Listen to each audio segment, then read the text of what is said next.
अहोई अष्टमी संतान की लंबी उम्र और सुखी जीवन के लिए समर्पित है ये दिन। इस दिन माएं दिन भर निर्जला और निराहार उपवास रखती हैं, स्याही और अहोई माता की पूजा करती हैं और शाम में तारों को देखकर और उन्हें अर्घ देकर ही व्रत का पारण करती हैं। ऐसे में लोगों के मन में ये सवाल उठना लाजमी है कि आखिर चांद को देखकर नहीं बल्कि तारों को देखकर ही क्यों तोड़ा जाता है अहोई अष्टमी का व्रत?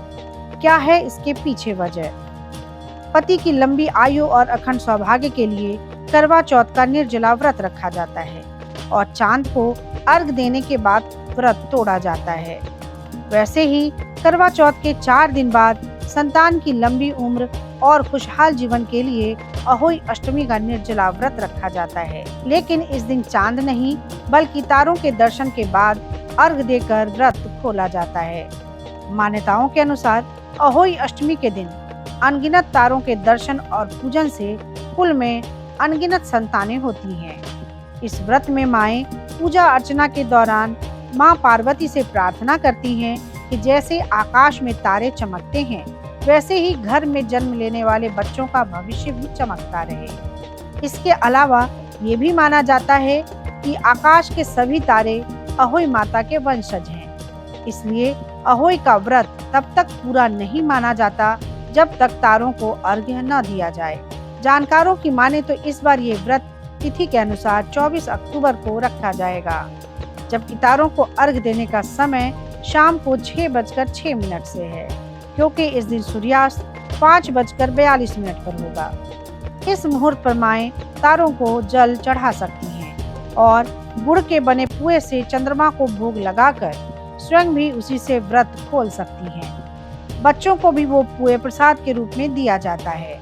अहोई अष्टमी के दिन माओं को सूर्योदय से पहले स्नान करके व्रत करने का संकल्प करना चाहिए। अहोई माता की पूजा के लिए दीवार पर गेरू से अहोई माता का चित्र बनाएं। साथ ही सेह और उसके 7 पुत्रों का भी चित्र बनाना जरूरी होता है। अहोई माता की पूजा से पहले गणेश जी की पूजा करें। शाम के समय पूजन के लिए अहोई माता के चित्र के सामने एक चौकी रखें, उस पर जल से भरा कलश रखें। रोली चावल से माता की पूजा करें। मीठे पुए आटे के हलवे का भोग लगाएं।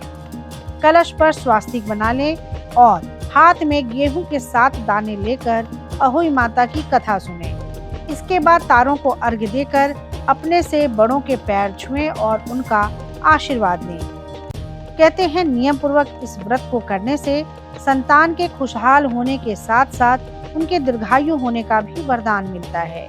हर प्रकार के रोगों से उनकी रक्षा होती है और स्याऊ माता बच्चों का भाग्य बनाती हैं, उन्हें हर बुरी नजर से बचाती हैं। इस व्रत को करने से घर में सुख समृद्धि बढ़ती है और बच्चे के करियर को खूब तरक्की मिलती है।